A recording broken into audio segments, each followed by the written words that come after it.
PA പ്രയറിൽ വന്നിരിക്കുന്ന എല്ലാ ദൈവമക്കൾക്കും സ്നേഹവന്ദനം അറിയിക്കുന്നു. സ്തോത്രം. ആദ്യം നമ്മുടെ ഇന്നത്തെ ചിന്തയ്ക്കായിട്ട് ഒരു വേദഭാഗം വായിക്കാം. 1 ദിനവൃത്താന്തം 4-9 വാക്യം വായിക്കാം. 1 ദിനവൃത്താന്തം 4-9 വാക്യം. തന്റെ സഹോദരന്മാരെക്കാൾ ഏറ്റവും മാന്യൻ ആയിരുന്നു. അവന്റെ അമ്മ, ഞാൻ അവനെ ബെത്ലഹേമിൽ പ്രസവിച്ചു എന്ന് പറഞ്ഞ് അവനെ എന്ന് പേരിട്ടു.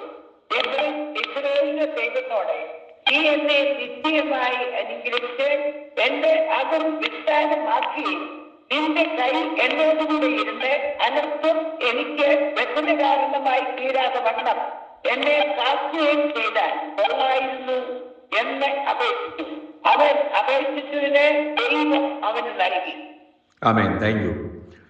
പ്രാർത്ഥിക്കുക. സ്വർഗീയ പിതാവേ, ഇന്ന് രാത്രി സമയം IPA പ്രയർ ലൈനിൽ ദൈവം ഞങ്ങൾ അല്പസമയം വിവിധ സ്ഥലങ്ങളിൽ നിന്നും ഷിക്കാഗോയിൽ നിന്നുമായിരിക്കുന്ന ദൈവമക്കൾ ഞങ്ങൾക്ക് കടന്നു വന്നിരിക്കുന്നു. അല്പസമയം ഞങ്ങൾ ധ്യാനിക്കട്ടെ. ഞങ്ങളോട് സംസാരിക്കണമേ, ഞങ്ങളെ ശക്തീകരിക്കണമേ. മഹത്വം തിരുമേനിക്ക് യേശുവിന്റെ നാമത്തിൽ അപേക്ഷിക്കുന്ന കേൾക്കണം പിതാവേ. ആമേൻ, ആമേൻ, ഹല്ലേലൂയ. നമ്മൾ അനേക പ്രാവശ്യം ഈ യബേസിൻ്റെ കാര്യം നമ്മൾ കേട്ടിട്ടുണ്ട്. സ്തോത്രം. പുതുതായിട്ടുള്ള കാര്യമൊന്നും പറയാനൊന്നുമില്ല. സ്തോത്രം. ഹല്ലേലൂയ. ജബേസ് എന്ന പദത്തിൻ്റെ അർത്ഥം മീൻസ് പെയിൻ എന്നാണ്. ജബേസ്. സ്തോത്രം. യബേസിൻ്റെ അമ്മ, അതായത് വ്യസനത്തോടെ ഞാനവനെ വ്യസനത്തോടെ പ്രസവിച്ചു എന്ന് പറഞ്ഞവനെ യബേസ് എന്ന് പേരിട്ടു. അപ്പം അമ്മ എന്താ അങ്ങനെ പറയാൻ കാരണം? അപ്പം എന്തെങ്കിലും, അതായത് യബേസ് എന്ന് പറഞ്ഞു കഴിഞ്ഞാൽ ഹി മേക്സ് സോറോ. അപ്പം ഒന്നുകിൽ അമ്മയ്ക്ക് ഈ മകനെ വേണ്ടായിരുന്നെന്നോ, അല്ലെങ്കിൽ she could not properly care for him. ചിലപ്പോൾ ഇതിനെ വളർത്താൻ ചിലപ്പോൾ കഴിയത്തില്ലെന്നോ എന്തെങ്കിലും കാരണം കാണും. നമുക്കറിയത്തില്ല. അപ്പം ഫിസിക്കൽ പെയിൻ സംതിങ് എന്തോ ഉണ്ട്. അതെ. Right. So this reminded of the negative circumstances of his birth. സ്തോത്രം ആണ്. എന്തുവാണ്? അപ്പം ഈ യബേസ് എന്ന് പറയുമ്പം, യബേസ് എന്ന് പറഞ്ഞത് ഒരു സ്ഥലത്തിൻ്റെയും കൂടെ പേരുണ്ട്. അങ്ങനെയുണ്ട്. അന്ന് വായിക്കാം. ഇത് തന്നെ 1 ദിനവൃത്താന്തം 2-ാം അധ്യായം 55-ാം വാക്യം എന്ന് വായിക്കും. 2:55. യെസ്. യബേസ് വന്ന ദാസന്മാരുടെ കുലങ്ങളാവട്ടെ, ഇവർ ദൈവത്തിന്റെ അപ്പനായ നാമത്തിൽ നിന്ന് ഉത്ഭവിച്ച ധന്യരാകുന്നു. അപ്പൊ യബേസ് എന്നുള്ള പേര് ഒരു സ്ഥലത്തിന്റെയും പേരാണ്. ഇപ്പൊ വേദോസം വായിക്കുന്ന കുഞ്ഞുമോളുടെ പേരെന്ന് റേച്ചൽ, ഒഫീഷ്യൽ നെയിം അല്ലേ, റേച്ചൽ. ഈ റേച്ചൽ എന്നുള്ള പേര് ഒരു സ്ഥലത്തിന് പേരുണ്ടെന്ന് പറഞ്ഞു കഴിഞ്ഞാൽ തിരിക്കും ഒരു സ്ഥലത്തിന് പേരുണ്ടെന്ന് പറയുമ്പോൾ ഇവിടെ എബേസ് എന്നുള്ള പേരിൽ ഒരു സ്ഥലമുണ്ട്. അവിടെ പാർത്തുള്ള ശാസ്ത്രജ്ഞന്മാരുടെ കുലങ്ങളാവും. ഓക്കെ, നമ്മളിപ്പോൾ അതിലോട്ടൊന്നും പോകുന്നില്ല. അതല്ല നമ്മുടെ വിഷയം. സ്തോത്രം. Today's message title keep me from evil. That's A topic today. Title keep me, തിന്മയിൽ നിന്ന് എന്നെ സൂക്ഷിക്കുക. ഓക്കെ, എബേസിന്റെ പ്രാർത്ഥനയാണ്. ഓക്കെ, തിന്മയിൽ നിന്ന് എന്നെ സൂക്ഷിക്കുക. Keep me from evil. Hallelujah. സ്തോത്രം. നമ്മൾ എബേസിന്റെ ജീവിതത്തെ പറ്റി, പ്രാർത്ഥനയെ പറ്റി നമ്മൾ വളരെയധികം ഞാൻ ആദ്യം പറഞ്ഞ പോലെ പല പ്രാവശ്യം നമ്മൾ കേട്ടിട്ടുണ്ട്. ഒന്നുകൂടി ചിന്തിക്കുന്നത് നല്ലതായിരിക്കും, പ്രയോജനമായിരിക്കും എന്ന് വിചാരിക്കുന്നു. വേദപുസ്തക ചരിത്രത്തിൽ മനോഹരങ്ങളും അതേസമയം സംക്ഷിപ്തങ്ങളായ ചിലരുടെ ജീവചരിത്രങ്ങൾ ദൈവത്തിൻ്റെ പരിശുദ്ധാത്മാവിൻ്റെ നിയോഗപ്രകാരം ദൈവദാസന്മാർ രേഖപ്പെടുത്തിയിട്ടുണ്ട്. ബൈബിളിലൊക്കെ ഉണ്ട്. സ്തോത്രം. അതിൽ യബ്ബേസിൻ്റെ ജീവചരിത്രം അത് 2 വാക്യങ്ങളിലാണ് ഒതുങ്ങി നിൽക്കുന്നത്. അത് മനസ്സിലാക്കണം. യബ്ബേസിൻ്റെ ജീവചരിത്രം 2 വാക്യങ്ങളിലാണ് ഒതുങ്ങി നിൽക്കുന്നത്. സ്തോത്രം. പരിശുദ്ധാത്മാവ് അതിൽ രേഖപ്പെടുത്തി. അപ്പം അതിലൊരു വാക്യം യബ്ബേസിൻ്റെ പ്രാർത്ഥനയാണ്. ഒന്ന് അമ്മയുടെ കാര്യം പറഞ്ഞു അല്ലേ, ഇപ്പം വായിച്ചല്ലോ. പിന്നെ ഒന്ന് എബേസിൻ്റെ പ്രാർത്ഥനയാണ്. അപ്പോൾ സഹോദരന്മാരുടെ മധ്യത്തിൽ വേർപെടുത്തി നിർത്തത്തക്കവണ്ണം ചില സ്വഭാവ വൈശിഷ്ട്യങ്ങൾ എബേസിന് ഉണ്ടായിരുന്നു എന്നുള്ളതാണ്. ഉണ്ടായിരുന്നു. സ്വതന്ത്രം. എബേസ് തൻ്റെ സഹോദരന്മാരെക്കാൾ ഏറ്റവും മാന്യനായിരുന്നു എന്ന് നമ്മളിവിടെ കാണുകയാണ്. മറ്റു സഹോദരന്മാർ ബഹുമാനിക്കത്തക്കവണ്ണമുള്ള ഒരു യഥാർത്ഥ വേർപാട് എബേസ് സ്വീകരിച്ചിരുന്നു എന്ന് നമുക്ക് കാണാൻ പറ്റും. ഒരു വേർപാട്. സ്തോത്രം. ഹല്ലേലൂയ. ഒരു വിശ്വാസിയെ സംബന്ധിച്ച് ദൈവം ആഗ്രഹിക്കുന്നതും ലോകത്തോട് അനുരൂപമാകുവാൻ ദൈവം ആഗ്രഹിക്കുന്നില്ല. ഇല്ല. സ്തോത്രം. ഒരു എക്സെപ്ഷൻ ആയിട്ട് നമ്മൾ തിരുവചനം നമ്മൾ പഠിക്കുമ്പോൾ മോശ, ഏലിയാവ്, എലീശ, പ്രവാചകന്മാർ, യോഹന്നാൻ സ്നാപകൻ, ഇവരൊക്കെ ഒരു എക്സെപ്ഷണൽ കേസായിട്ട് നമുക്ക് കാണാൻ പറ്റും. അവരുടെയൊക്കെ ലൈഫ്. സ്തോത്രം. അപ്പോൾ ഒരു യഥാർത്ഥ വേർപാട് നമുക്കറിയാം.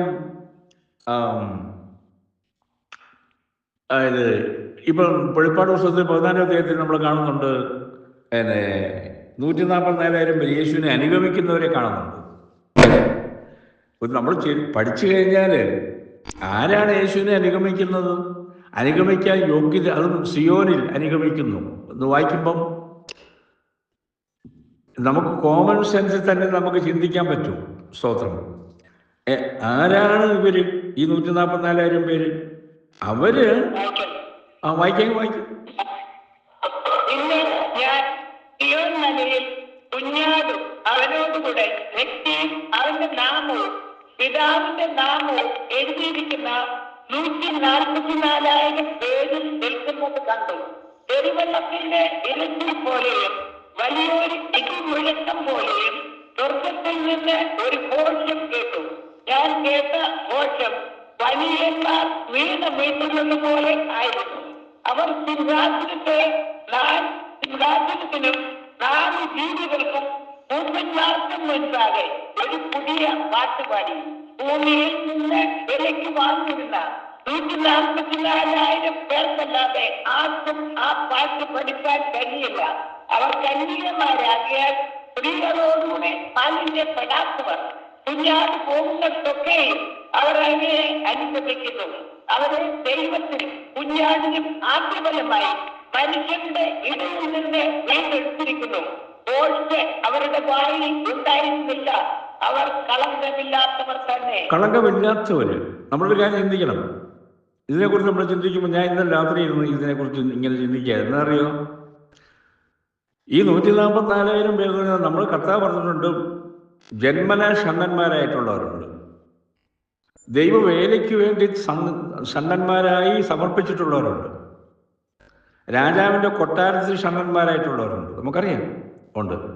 അപ്പം ഇത് പഠിക്കുമ്പം മനസ്സിലാക്കാൻ സാധിക്കുന്നൊരു കാര്യമുണ്ട്. അതായത് യേശുവിനെ അനുഗമിക്കുന്നവരാരാ? എല്ലാം വിട്ട് ഇറങ്ങിത്തിരിച്ച് സമർപ്പണ ബോധത്തോടുകൂടി ഷണ്ണന്മാരായിട്ടുള്ളവർക്കേ അനുഗമിക്കാൻ പറ്റുള്ളൂ. കോമൺ സെൻസ് ചിന്തിക്കാം. കർത്താവ് പറഞ്ഞു, ഒരുവൻ എന്നെ അനുഗമിക്കാൻ ഇച്ഛിക്കുന്നുവെങ്കിൽ തന്നെത്താൻ തിരിച്ച് അപ്പനെയും അമ്മയെയും, അല്ലേ, സഹോദരങ്ങളെയും ലോകത്തെയും മറ്റ്, അല്ലേ, പൂർണ്ണമായിട്ട് അനുസരിക്കുന്നവർക്ക് അത് അല്ലേ കോമൺ സെൻസിൽ ചിന്തിക്കാവുന്നതാണ്. അതാരാണോ അവർക്ക് കിട്ടും. 144,000 പേര് അനുഗമിക്കുന്നു നമ്മൾ ഉണ്ട്. അപ്പം ഒരു വേർപാടെന്നുള്ളത്, അതായത് ഞാനെപ്പോഴും ഇവിടെ പറയാറുണ്ട്, നിങ്ങളും പറയാൻ എനിക്കറിയത്തില്ല, നിങ്ങളൊക്കെ പറയാൻ ഒരു കാര്യം, സോഷ്യലിസം ഒന്നും സ്വർഗത്തിലില്ല. നക്ഷത്രങ്ങളിൽ തമ്മിൽ വ്യത്യാസമുണ്ട്. ഇതൊക്കെ അറിയാവുന്ന കാര്യങ്ങളാണ്. അപ്പം ദൈവമക്കളായിരിക്കുന്ന നാം ഉന്നതമേറിയ കാഴ്ചപ്പാട് നിലനിർത്തുന്നു എങ്കിൽ നമുക്ക് ദൈവത്തോടു കൂടി അത് ഈ പറഞ്ഞ പോലെ 144,000 പേര് അവന് മാലിന്യമില്ല. അപ്പം അങ്ങനെ ഒരു കൂട്ടരുണ്ട്. ഹല്ലേലൂയ. അതെ, അവരെ അനുഗമിക്കുന്നവരാര്? അങ്ങനെയുള്ളവരാണ്. സ്തോത്രം. അപ്പം ആ പ്രതിഭാസം, ഇപ്പൊ എബേസിന്റെ കാര്യം നമ്മൾ ചിന്തിച്ച് 2 വാക്യമേ ഉള്ളൂ. ഒരു വാക്യം തന്നെ പ്രാർത്ഥനാ ജീവിതമാണ്. 2 വാക്യങ്ങളിൽ അടങ്ങിയിരിക്കുകയാണ്. പക്ഷെ എബേസ് മാന്യനാണ്. സ്തോത്രം. ഹല്ലേലൂയ. നമ്മൾ 87-ാം സങ്കീർത്തനത്തിൽ വായിക്കുന്നുണ്ട്, യഹോവ യാക്കോബിന്റെ സകല നിവാസങ്ങളെക്കാട്ടിലും സിയോന്റെ പടിവാതിലുകളെ അധികം സ്നേഹിക്കുന്നു. കണ്ടോ? നമുക്കറിയാതെ വാക്യം വായിക്കണമെന്നില്ല, വാക്യം അല്ലേ? എന്തോ അതായത് യാക്കോബിന്റെ സകല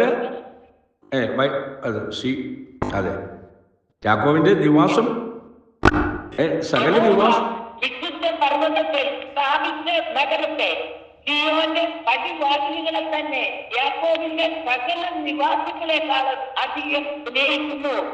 ആമേൻ. അപ്പൊ നമ്മൾ താമസിക്കുന്ന അമേരിക്ക യാക്കോബിന്റെ സകല നിവാസങ്ങളെക്കാട്ടിലും, അപ്പൊ ഞാൻ താമസിക്കുന്ന വീട്, അല്ലെങ്കിൽ വേദവസം വായിക്കുന്ന കുഞ്ഞുമോൾസോരി ന്യൂജേഴ്സി വീട്, നിവാസം, നമ്മൾ പ്രാർത്ഥിക്കുന്ന മക്കളാണ്, നമ്മുടെ വീട് വിശുദ്ധിയുള്ളതാണ് അല്ലെന്നല്ല പറഞ്ഞു വെക്കുന്നത്. പക്ഷെ അതിനേക്കാൾ ഉപരിയാവണ്ണം എന്നോട് വായിച്ചെന്തോ യാക്കോബിന്റെ സകല നിവാസങ്ങളെക്കാട്ടിലും എങ്ങനെ എങ്ങോട്ട് എന്താ സിയോന്റെ പടിവാതിലുകളെ കണ്ടോ? ആ, സിയോന്റെ പടിവാതിലുകളെ ദൈവം ഇഷ്ടപ്പെടുന്നത്. ദൈവമക്കളെ സ്തോത്രം. ഇതൊക്കെ ആത്മീയ മർമ്മങ്ങളാണ്. ഇത് വായിച്ചു വിട്ടാൽ പോരാ. അപ്പം സിയോന്റെ പടിവാതിലുകൾ അത്ര ശ്രേഷ്ഠമാണെങ്കിൽ അല്ലേ, ഒന്ന് ചിന്തിച്ചു നോക്കിയാട്ടെ, നമ്മുടെ വിശ്വാസ ജീവിതം നാം എങ്ങനെ വിലയിരുത്തുന്നു, അതെങ്ങനെ ആകാൻ ആഗ്രഹിക്കുന്നു. യബ്ബേസ് സ്തോത്രം തന്റെ ജീവിതത്തിൽ താൻ ഏറ്റവും മാന്യനായിരുന്നു. രണ്ട് വാക്യമേ പഴയ നിയമത്തിൽ ഉള്ളത്. സഹോദരന്മാരെക്കാൾ ഏറ്റവും മാന്യൻ.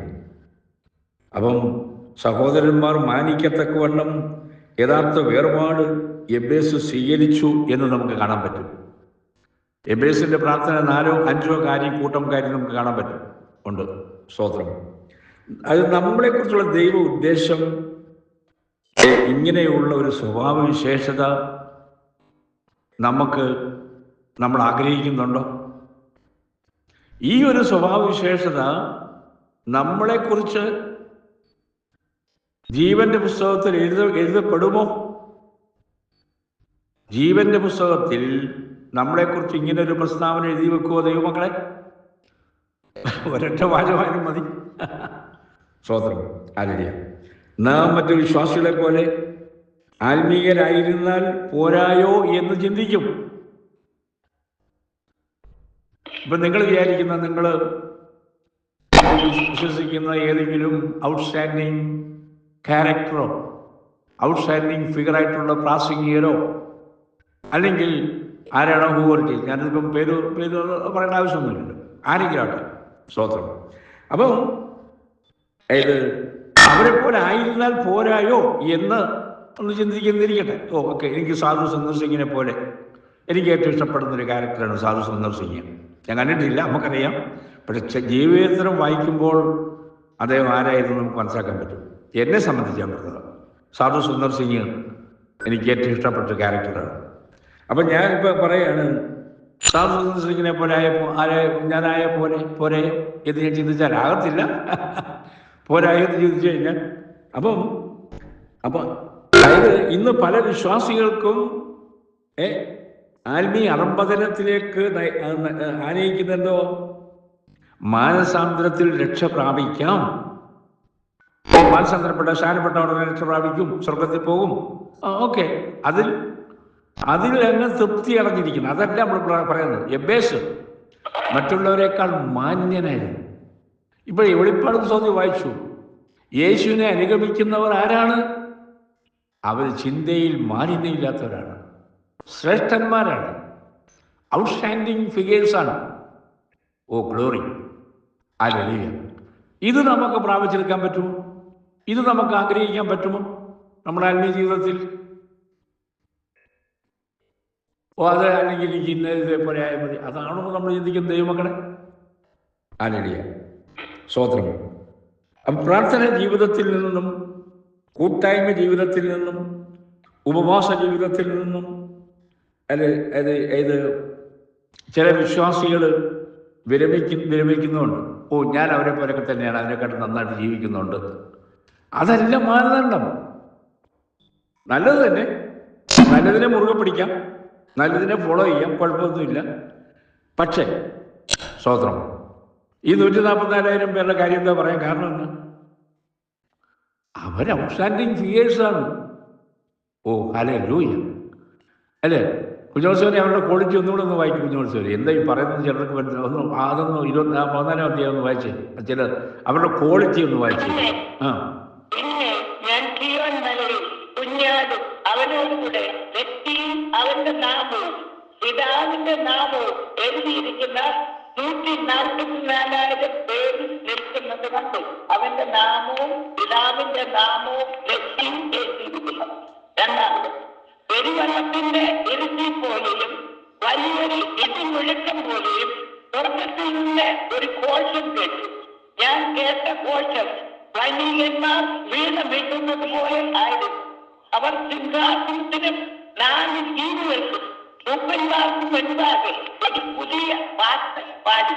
ഭൂമിയിൽ നിന്ന് വിലയ്ക്ക് വാങ്ങിയിരുന്ന 144,000 പേർക്കല്ലാതെ ആർക്കും ആ പാട്ട് കഴിഞ്ഞില്ല. അവർ കണ്ണികമാരാകിയാൽ സ്ത്രീകളോടുകൂടെ മാലിന്യപ്പെടാത്തത്. കുഞ്ഞാട് പോകുന്നതൊക്കെ അവരവനെ അനുഭവിക്കുന്നു. അവരെ ദൈവത്തിനും കുഞ്ഞാടിനും ആദ്യഫലമായി മനുഷ്യരുടെ ഇടയിൽ നിന്ന് വീണ്ടെടുത്തിരിക്കുന്നു. ദോഷ് അവരുടെ വായിൽ ഉണ്ടായിരുന്നില്ല. അവർ കളങ്കം ഇല്ലാത്തവർ തന്നെ. ആമേൻ. കളങ്കമില്ലാത്തവർ തന്നെ. Hallelujah hallelujah. കുഞ്ഞാട് പോകുന്നതൊക്കെയും അവരെ അനുഗമിക്കുന്നവർ ദൈവത്തിനും കുഞ്ഞാടിനും ആദ്യഫലമായി മനുഷ്യരുടെ ഇടയിൽ നിന്ന് വീണ്ടെടുത്തിരിക്കുന്നു. ദോഷ് അവരുടെ വായിൽ ഇല്ലാത്തവർ. അവര് 144,000 പേർക്ക് ആ പാട്ട് മറ്റാർക്കും പാടാൻ വയ്യാത്ത പാട്ട്. അവരുടെ പേര്, അവരുടെ നെറ്റിമേൽ അവരുടെ പേര്. അത് ഒരുപാട് 3:21 കാണുന്നത്. Thank you. ഹല്ലേലൂയ. ദൈവമക്കൾ കേട്ടല്ലോ. നാം യേശുവിനെ സ്വന്തം രക്ഷിതാവായി സ്വീകരിച്ച ശേഷം എങ്ങനെ ജീവിച്ചാലും രക്ഷയുണ്ടെന്ന് സമാധാനപ്പെട്ട്, അതായത് മറ്റു അല്ലെങ്കിൽ സഹോദരി സഹോദരന്മാരെ പോലെ ജീവിച്ചാൽ പിന്മാറ്റത്തിൻ്റെ അവസ്ഥയിലേക്ക് കാലക്രമേണ പോകും. നമ്മുടെ പർപ്പസ്, നമ്മുടെ എയിം, നമ്മുടെ ഡെസ്റ്റിനേഷൻ, നമ്മുടെ ഡിറ്റർമിനേഷൻ, നമ്മുടെ സമർപ്പണം, ഒരു വിശ്വാസ ജീവിതത്തിൽ നാം അത് എങ്ങനെയാണ് അത് ആഗ്രഹിക്കുന്നത്? ദൈവമക്കളെ, രക്ഷിക്കപ്പെട്ട് സ്ഥാനപ്പെട്ട് സഭയിലെ മെമ്പറായി പോയാൽ അങ്ങനെ എന്നുള്ളതാണോ? അല്ല. അതെ സഭയിലെ മെമ്പർ ആയിക്കോട്ടെ, കുഴപ്പമൊന്നുമില്ല. പക്ഷെ ഇപ്പൊ പറഞ്ഞ പോലെ സ്വതന്ത്രം ബേസ് ഒരു ഔട്ട്സ്റ്റാൻഡിങ് ഫിഗറാണ്. അധികമൊന്നും കാര്യമൊന്നും പറയാനൊന്നുമില്ല. പക്ഷേ തൻ്റെ സമർപ്പണ ജീവിതം സ്വതന്ത്രം. മേ ബി വേണമെങ്കിൽ ഞാൻ പറയാം, എൻ്റെ ഒരു അഭിപ്രായം പറയാണ്. മേ ബി ബേസ് വേണമെങ്കിൽ ഒരു ഷണ്ണനായിട്ടായിരിക്കും ജീവിച്ചത്. അത് എൻ്റെ അഭിപ്രായമാണ് പറഞ്ഞത്. അങ്ങനെ ബൈബിളിൽ എഴുതിയിട്ടില്ല. ഓക്കെ. അപ്പൊ എബേസ് എൻ്റെ ലൈഫ് ഔട്ട്സ്റ്റാൻഡിങ് ആണ്. ദൈവമക്കളെ, നമുക്ക് അല്പകാലമേ ഞാൻ ഇതൊക്കെ പറയുമ്പം എൻ്റെ ഹൃദയത്തിൽ ഈ 1-2-3 കുറച്ച് ദിവസമായിട്ട് ഇങ്ങനെ ആഞ്ഞടിക്കുന്നൊരു വിഷയമുണ്ട്. നിങ്ങൾക്ക് തമാശയായിട്ട് ചിലപ്പോൾ തോന്നുമായിരിക്കും. ഞാൻ ഒരു കാര്യം പറയാൻ പോകുകയാണ്. എൻ്റെ ഹൃദയത്തോട് വളരെയധികം ഇടപെടുന്ന ഒരു വിഷയമാണ്. ഈ കുഞ്ഞുമോൾ സഹോദരന്റെ grandson, his name is Wesley. ആ പൈതൽ 6 വയസ്സേ ഉള്ളൂ. ആ കുഞ്ഞു പറഞ്ഞത് എൻ്റെ ഹൃദയത്തിൽ ഇങ്ങനെ ആഞ്ഞടിച്ചുകൊണ്ടിരിക്കുക. എന്താണെന്നറിയോ?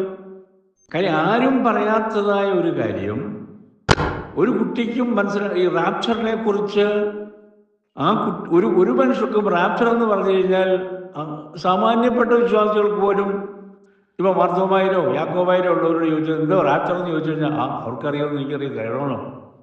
അപ്പോൾ ആ കുഞ്ഞു പറയാണ്, എന്നെ വളരെ ചിന്തിപ്പിച്ചുകൊണ്ടിരിക്കുകയാണ്. ഞാൻ പറയാം, കുഞ്ഞോട് സൗകര്യ ആ മോൻ പറഞ്ഞ കാര്യം ഒന്ന് പറഞ്ഞാട്ടെ. അമ്മച്ചി മരിക്കത്തില്ല, കർത്താവ് വന്ന് അമ്മച്ചിയെ സ്വർഗത്തിലോട്ട് കൊണ്ടുപോകും. അതുപോലെ തന്നെ എനിക്കും സ്വർഗത്തിലോട്ട് പോകണം. കണ്ട അപ്പൊ പറഞ്ഞോണ്ട് മോൻ പറഞ്ഞോ അമ്മച്ചി മരിക്കത്തില്ല. അപ്പൊ ആ പറഞ്ഞതിന്റെ അർത്ഥം എന്തോ? ആ മോൻ 6 വയസ്സുള്ള കുഞ്ഞു പറയുകയാണ് അമ്മച്ചി മരിക്കത്തില്ലെന്ന് പറഞ്ഞു കഴിഞ്ഞാൽ റാപ്ചറല്ലേ? ചിന്തിക്കണം ദൈവമക്കളെ, തമാശയിട്ട് എടുക്കരുത് കേട്ടോ. ഇതൊന്നും തമാശയൊന്നും അല്ല. ദൈവാത്മാവ് സംസാരിക്കുകയാണ്, ദൈവാത്മാവ് സംസാരിക്കുകയാണ്.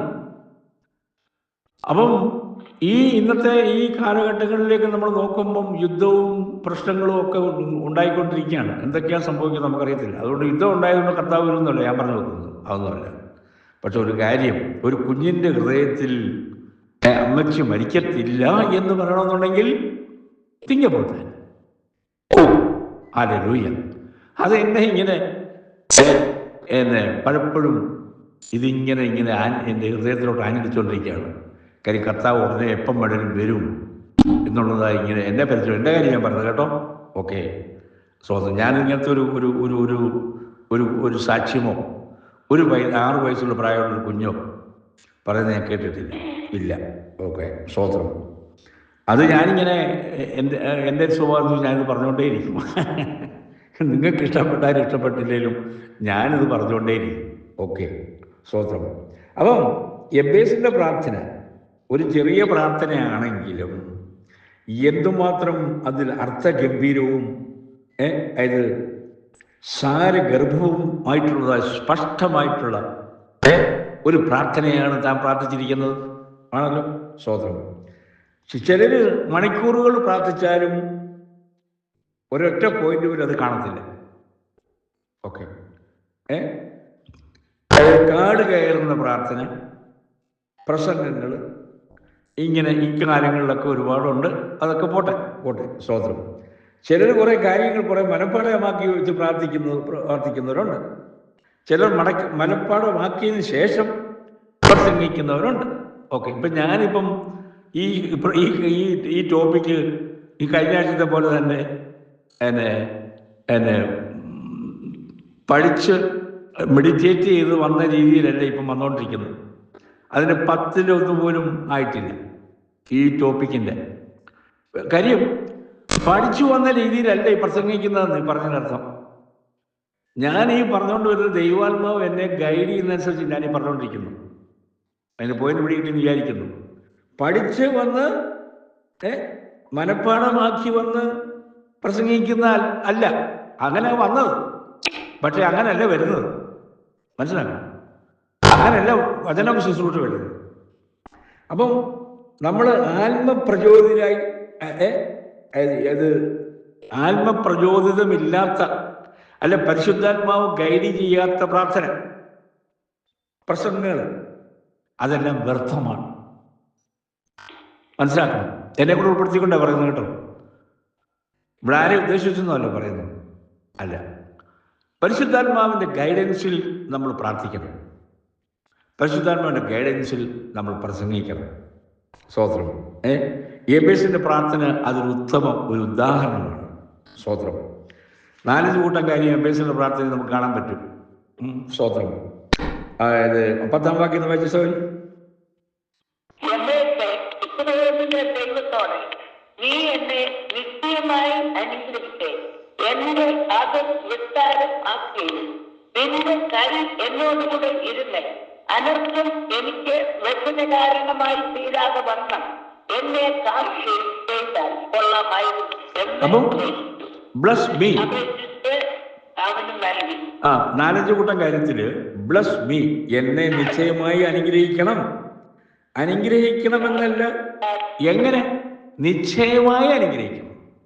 യബ്ബേസ് പറയാണ് നിശ്ചയമായിട്ട് അനുഗ്രഹിക്കണം. അപ്പൊ അതാണ്ട് 1-ാമത്തെ പ്രാർത്ഥനയാണ്. നിശ്ചയം എന്ന പദത്തിൽ നിന്നും യബ്ബേസിന്റെ നിസ്തുലമായ വിശ്വാസത്തെക്കുറിച്ചാണ് പിതാവായ ദൈവത്തിന് മനസ്സിലാക്കുവാൻ സാധിച്ചു. അനുഗ്രഹിക്കുമെന്നുള്ള ഉറപ്പായ വിശ്വാസം യബ്ബേസിനുണ്ടായിരുന്നു. ഓ ഹല്ലേലൂയ, ഹല്ലേലൂയ, അല്ലേ? ഉണ്ടായിരുന്നു. മറ്റുള്ള പ്രാർത്ഥന കേട്ട് തന്നെ പുകഴ്ത്തണം എന്നുള്ള ഒരു ചിന്ത യബ്ബേസിന് ലെവലേശമില്ല. നമ്മുടെ പ്രാർത്ഥന വാചകം കേട്ടാൽ നന്നായിരുന്നു പ്രാർത്ഥന. അങ്ങനെ ഒരു കമന്റ് കേൾക്കാനല്ല എബേസ് പ്രാർത്ഥിക്കുന്നത്. അല്ല, അല്ല. അപ്പം ആത്മനിറവിൽ കൂടിയാണ് ഈ പ്രാർത്ഥന ഉയരുന്നത്. ഗ്ലോറി, സ്തോത്രം. അപ്പൊ വേണ്ടതുപോലെ നമ്മൾ ആത്മനിറവില്ലാത്ത അസംഖ്യം പ്രാർത്ഥനകൾ ഉണ്ട്. അപ്പൊ അങ്ങനെയുള്ള പ്രാർത്ഥനയിൽ അനുഗ്രഹം വരുവാൻ കഴിയുമോ? നമ്മൾ ഉൽപ്പത്തി 32:26 വായിക്കുന്ന എങ്ങനെ? ഉൽപ്പത്തി 32:26 അന്ന് വായിക്കും. 26.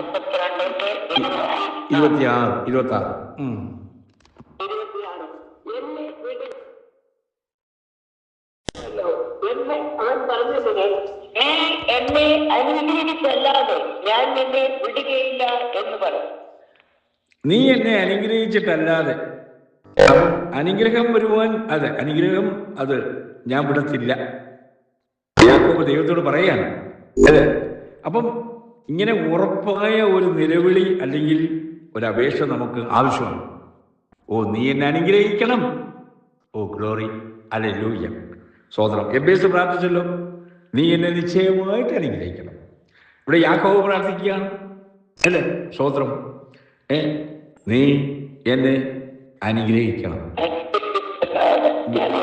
വിടുകയില്ല. സ്തോത്രം, ഹല്ലേലൂയ. അപ്പം ഇങ്ങനെയുള്ള ഉറപ്പായ ഒരു നിലവിളി അല്ലെങ്കിൽ അപേക്ഷ നമുക്ക് ആവശ്യമാണ്. ഓ ഹല്ലേലൂയ. സങ്കടത്തോടുകൂടി കണ്ണുനീർ തൂകി ദൈവസന്നിധിയിൽ നിന്ന് നിലവിളിക്കുന്നതിൽ ദൈവം നമ്മെ നിശ്ചയമായും അനുഗ്രഹിക്കും. കർത്താവ് പറഞ്ഞത് നമുക്ക് വായിക്കാൻ നമുക്കറിയാവുന്ന വാക്യമാണ്. യാചിപ്പീൻ എന്നാൽ നിങ്ങൾക്ക് കിട്ടും, അന്വേഷിപ്പീൻ എന്നാൽ നിങ്ങൾ കണ്ടെത്തും, മുട്ടുവീൻ തുറക്കും. അപ്പൊ ഇങ്ങനെ ലജ്ജ കൂടാതെ വണ്ണം മുട്ടുവീൻ തുറക്കും. കൂടാതെ വണ്ണം മുട്ടിച്ച് സാധിക്കേണ്ട പല കാര്യങ്ങളാണ് നമ്മുടെ മുമ്പിൽ ഉണ്ട്. അല്പം മുമ്പേ പല ദൈവമക്കൾ അങ്ങനെയുള്ള പ്രാർത്ഥന പ്രാർത്ഥിച്ചു. സ്തോത്രം. അപ്പം എബേസിന്റെ നിലവിളി ദൈവം കേൾക്കുകയും ദൈവനെ നിശ്ചയമായി അനുഗ്രഹിക്കുകയും ചെയ്തു. പിന്നെ ഈ 10-ാം വാക്യത്തിൽ രണ്ടാമത്തെ കാണുമ്പോൾ വായിച്ചുകൊണ്ട് പിന്നെ ഞാൻ തന്നെ പറയാം. എൻ്റെ അതിർ വിസ്താരമാക്കണമേ, enlarge my coast boundaries. എൻ്റെ അതിർ വിസ്താരമാക്കണമേ. ഇത് രണ്ടാമത്തെ അപേക്ഷയാണ്. അവർ ദൈവപ്രമാണം കാത്തുകൊള്ളുന്നു എങ്കിൽ നമ്മളെ അതിർ വിശാലമാക്കാനുള്ളതായ വാഗ്ദത്തം പിതാവായ ദൈവം ഇസ്രായേലിന് നൽകിയിട്ടുണ്ട്. അതൊന്ന് വായിക്കാം. ഡ്യൂട്രോണമി 19:9 ഒന്ന് വായിക്കാം. ഡ്യൂട്രോണമി 19:9.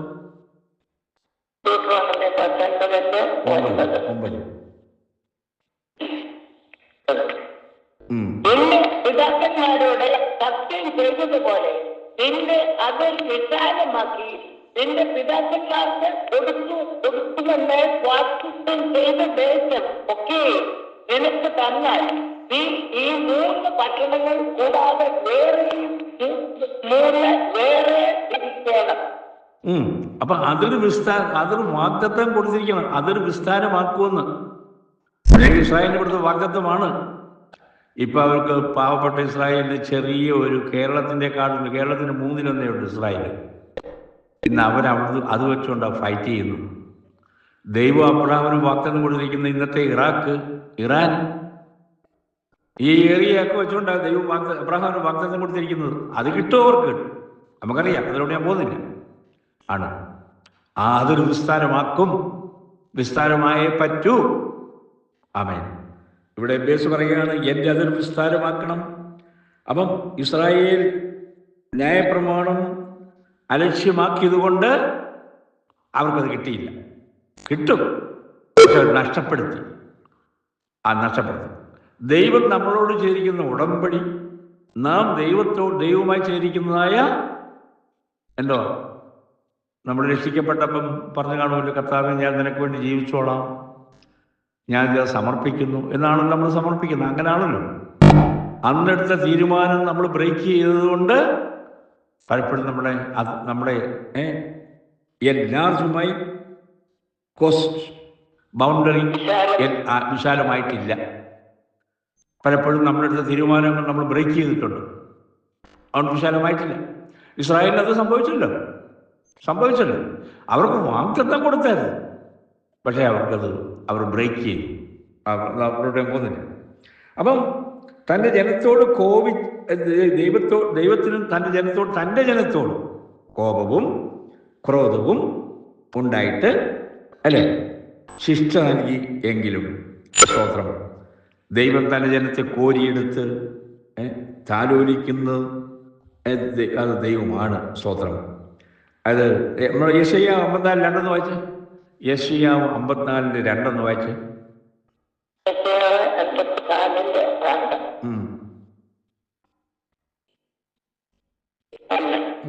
നിന്റെ കൂടാരത്തിന്റെ സ്ഥലത്തെ വിശാലമാക്കുക, നീ നിവാസികളുടെ തിരശ്ശീലകളെ അവർ നിവർത്തട്ടെ. തടുത്തു കളയരുത്, നിന്റെ കയറുകളെ നീട്ടുക, നിന്റെ കുറ്റികളെ ഉറപ്പിക്കുക.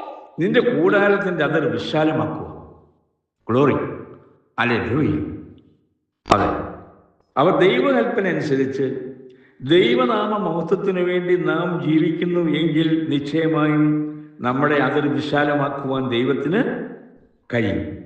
അവൻ്റെ കൽപ്പന അനുസരിക്കുന്നു എങ്കിൽ സാമ്പത്തികമായിട്ടായാലും കൊള്ളാം, സാമൂഹികമായിട്ടായാലും കൊള്ളാം, ഉയരുവാൻ ദൈവം സഹായിക്കും. അമേരിക്ക സാമ്പത്തികമായിട്ട് ഉയരാൻ കാരണം എന്തോ? ഇസ്രായേലിനെ സപ്പോർട്ട് ചെയ്തതാണ്. 1948 ഞാൻ കഴിഞ്ഞ ആഴ്ച പറഞ്ഞായിരുന്നു. 47 എല്ലാ രാജ്യവും യുഎൻഒയിൽ ആദ്യം ഇസ്രായേലിനെ സപ്പോർട്ട് ചെയ്ത ഒരേ രാജ്യം അമേരിക്കയാണ്. ബെൻ ഗൂറിയൻ യെരുശലേമിൽ അവിടെ കൂടി ഇരുന്ന് യുഎൻഒയുടെ തീരുമാനപ്രകാരം ഇസ്രായേൽ രാജ്യത്തെ ഡിക്ലെയർ ചെയ്തപ്പോൾ ഹാരി എസ് ട്രൂമാൻ 1948 ആദ്യം ഇസ്രായേലിനെ അംഗീകരിച്ച രാജ്യം അമേരിക്ക. അറിയാം, ബെൻഗൂറിയന്റെ പ്രസിഡന്റ് ഹാരി ട്രൂമാന്റെ സെക്രട്ടറി ഓഫ് സ്റ്റേറ്റ്, അദ്ദേഹത്തിന്റെ പേര് ഞാൻ മറന്നുപോയി. അദ്ദേഹം പറഞ്ഞു, ഇസ്രായേലിനെ സപ്പോർട്ട് ചെയ്താൽ ഞാൻ ഹാരി ട്രൂമാനെതിരെ വോട്ട് ചെയ്യുന്നു. ഇത് ഇലക്ഷനിൽ അദ്ദേഹം പബ്ലിക്കായിട്ട് വിളിച്ചു പറഞ്ഞതാണ്. ഇസ്രായേലിനെ സപ്പോർട്ട് ചെയ്താൽ ഞാൻ ഹാരി ട്രൂമാനെതിരെ വോട്ട് ചെയ്യുന്ന ആര് പറയുന്നു? സ്വന്തം സെക്രട്ടറി വിളിച്ചു പറയുന്നു. പക്ഷേ ഹാരി ട്രൂമാൻ അത് കേട്ടോ? ഇല്ല. ആദ്യം ഇസ്രായേലിനെ സപ്പോർട്ട് ചെയ്ത് അമേരിക്കയാണ്. അതിൻ്റെ അനുഗ്രഹമാണ് ഇന്ന് അമേരിക്ക നമ്മളും ഇവിടെ വന്നേക്കുന്നത്. അതിൻ്റെ ഒരു ഭാഗമോ അല്ലെ? കേരളക്കരയിൽ ഇവിടെ വരേണ്ട ആവശ്യമുണ്ട്? 10,000 മൈൽ കിടന്ന് ഇങ്ങോട്ട് വരേണ്ട ആവശ്യമുണ്ട്? ദൈവമക്കളെ, ഇതൊക്കെ കളിതഭാഷയൊന്നുമല്ല. നമ്മളെ അതൊരു വിസ്താരമാക്കുന്നത് ഇതാണ്. ഒരു വിധത്തിൽ പറഞ്ഞ് നമ്മൾ അതൊരു വിസ്താരമാക്കിയില്ലേ? കേരളത്തിൽ നിന്നും നമ്മൾ അതൊരു വിസ്താരമാക്കി 10,000 മൈൽ കിടന്ന് ഇങ്ങോട്ട് വന്നല്ലോ. അതൊരു വിസ്താരമാക്കിയോ? ഇന്നേ നോക്കുമ്പോൾ ആക്കി. അത് മറക്കല്ലേ. അപ്പൊ വേണമെങ്കിൽ ഒരു കാര്യമുണ്ട്. ഇവിടെ ഉണ്ടെന്നല്ല ഞാൻ പറഞ്ഞത്, IPL ഉണ്ടെന്നല്ല ഞാൻ പറയുന്നത്. വേണമെങ്കിൽ ഇത് പറയാൻ വിചാരിക്കുമ്പോൾ അവിടെ ഹിന്ദുക്കളും വന്നിട്ടുണ്ടല്ലോ, മുസ്ലിങ്ങളും വന്നിട്ടുണ്ടല്ലോ. അവരും വരും. ഇസ്രായേൽ ജനം ഈജിപ്തിൽ നിന്ന് ഇറങ്ങി തിരിച്ചപ്പം അന്യാധികാരി കയറി വന്നില്ലേ? വന്നല്ലോ. അവരും ഇവരുടെ കൂടെ ഉണ്ടായിരുന്നല്ലോ. അത് കാണും. ദാറ്റ്സ് ഓക്കെ, അത് കാണും. പക്ഷെ ദൈവം നമ്മളെ പർപ്പസായിട്ട് നമ്മളെ അതിൽ എൻലാർജ് ചെയ്തിട്ടുണ്ട്. മറക്കല്ലേ? സ്തോത്രം. അതെ. അപ്പോൾ സുവിശേഷം അനുസരിക്കാതെയും അറിയിക്കാതെയും ഇരുന്നാൽ ദൈവം നിന്റെ അതിർ വിസ്താരമാക്കത്തില്ല. ഹല്ലേലൂയ. നമ്മൾ വിളിച്ചു പറയണം. പ്രസിഡന്റ് ട്രംപിന് വേണ്ടി ഇന്ന് രായൻ സാറിനൊക്കെ എപ്പോഴും പറയും, ട്രംപിനെ ട്രേസി സഹോദരനെ പ്രാർത്ഥിച്ചു. ട്രംപിനെതിരായിട്ട് അങ്ങ് ഒച്ചപ്പാടുണ്ടാക്കുക. പക്ഷെ എൻ്റെ ദൈവമക്കളെ, ആ പാവം മനുഷ്യനെ ഈ കഷ്ടപ്പാട് തീർക്കേണ്ട ആവശ്യം വല്ലതും ഉണ്ടോ? ഈ ലോകത്തിലെ ഏറ്റവും ധനാഢ്യനായ മനുഷ്യന് ദൈവം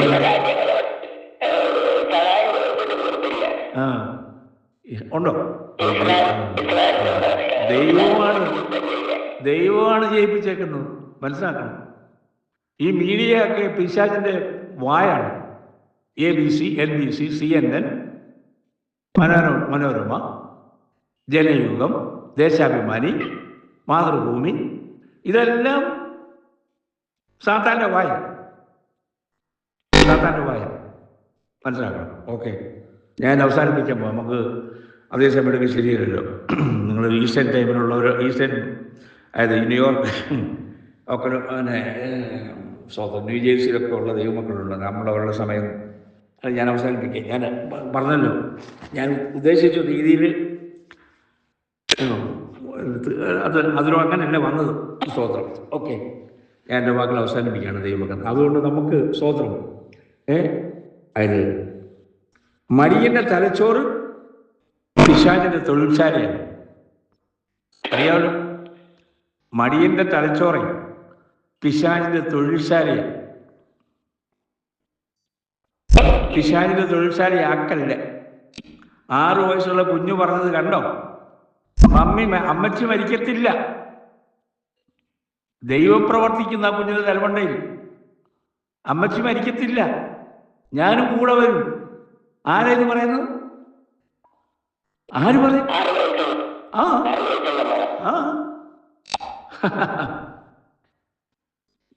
സ്തോത്രം. അപ്പം സുവിശേഷ ദർശനമില്ലാത്ത അല്ലെങ്കിൽ സഭകളോ ഈ പറഞ്ഞൊരു പിശാചിന്റെ തൊഴിൽശാലയാണ്. സുവിശേഷ ദർശനമില്ലാത്ത സഭകൾ ആരാന്ന് പറഞ്ഞാലും അത് പിശാചിന്റെ തൊഴിൽശാലയാണ്. സ്തോത്രം.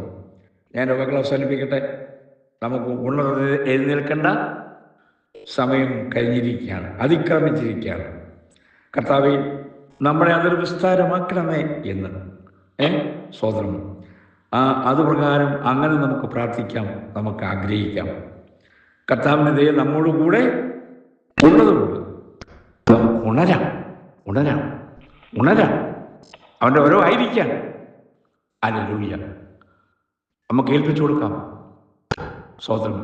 144,000 പേര് ഷണ്ണന്മാർ യേശുവിനെ അനുഗമിക്കുന്നുണ്ട്. ഓ ഹല്ലേലൂയ. നമുക്ക് അവരോടൊക്കെ അനുഗമിക്കണമെന്ന് ആഗ്രഹമുണ്ട്. പക്ഷെ നമുക്കത് പറ്റുമോ? ചിന്തിച്ചോ? സ്തോത്രം. അതെ, നമുക്ക് കർത്താവിൻ്റെ ദയ നമ്മളോട് ഇരുന്ന് എനിക്കിതേ പറയാനുള്ളൂ. കർത്താവിൻ്റെ വരവിൽ നമ്മൾ നഷ്ടപ്പെട്ടു പോകരുത്. അവൻ്റെ വരവെങ്കിൽ വിശുദ്ധിയോടുകൂടി ജീവിച്ചെങ്കിൽ മാത്രമേ, അതെ, ശുദ്ധഗണത്തെ ചേർക്കാനാണ് അവൻ വരുന്നത്. അതുകൊണ്ട് നാം ഇതെല്ലാം വിട്ട് നമുക്ക് കക്ഷിത്വവും പോരുകളും ഒക്കെ എല്ലാം വിട്ടിട്ട് കർത്താവിൻ്റെ സന്നിധിയിൽ നമുക്ക് എത്തിച്ചേരാൻ വേണ്ടി യേശുവിൻ്റെ കൂടെ നിൽക്കാൻ, സ്തോത്രം, അതെ, അവനെ അനുഗമിക്കാനുള്ള യോഗ്യത നമുക്ക് നേടിയെടുക്കാം. സ്തോത്രം. അവൻ്റെ കൽപ്പനകൾ പൂർണ്ണമായി എബേസിനെ പോലെ അനുസരിപ്പാൻ, അതെ, സ്തോത്രം, അത് നമുക്ക് ഏൽപ്പിച്ചു കൊടുക്കാം. ദൈവം അവൻ്റെ പ്രാർത്ഥന കേട്ടല്ലോ. എബേസിൻ്റെ അതൊരു വിസ്താരമാക്കി കൊടുത്തു. ഞാൻ അവസാനിപ്പിക്കാം. നമ്മുടെ അതൊരു വിസ്താരമാക്കി വിശ്വാസത്തിൻ്റെ അതിർ, ഈ പറഞ്ഞ പോലെ വിശ്വാസത്തിൻ്റെ അതിർ വിസ്താരമാകട്ടെ. നമ്മുടെ വിശ്വാസ മേഖലയുടെ അതിർ വിസ്താരമാക്ക്. എൻ്റെ അതിർ വിസ്താരമാക്കണമേ. എന്തോ അതിർ വിസ്താരമാക്കാൻ പറഞ്ഞു? പ്രോപ്പർട്ടിയാണ്. ബംഗ്ലാവ് വായിക്കുന്നതാണ്. അനിൽ അംബാനിയെ പോലെ 200 വില ബോംബെയിൽ പഠിച്ച പോലെ അതാണോ അതൊരു വിസ്താരമാക്കാൻ പ്രാർത്ഥിച്ചത്? അല്ല. വിശ്വാസത്തിൻ്റെ അത് വിസ്താരമാക്കണമേ എന്ന് നമുക്ക് പറഞ്ഞുകൊണ്ട്, ആഗ്രഹിച്ചുകൊണ്ട് നമുക്ക് സമർപ്പിക്കാം. ഈ വചനത്താൽ ദൈവം നമ്മളെ അനുഗ്രഹിക്കട്ടെ. Thank you. God bless you. Thank you.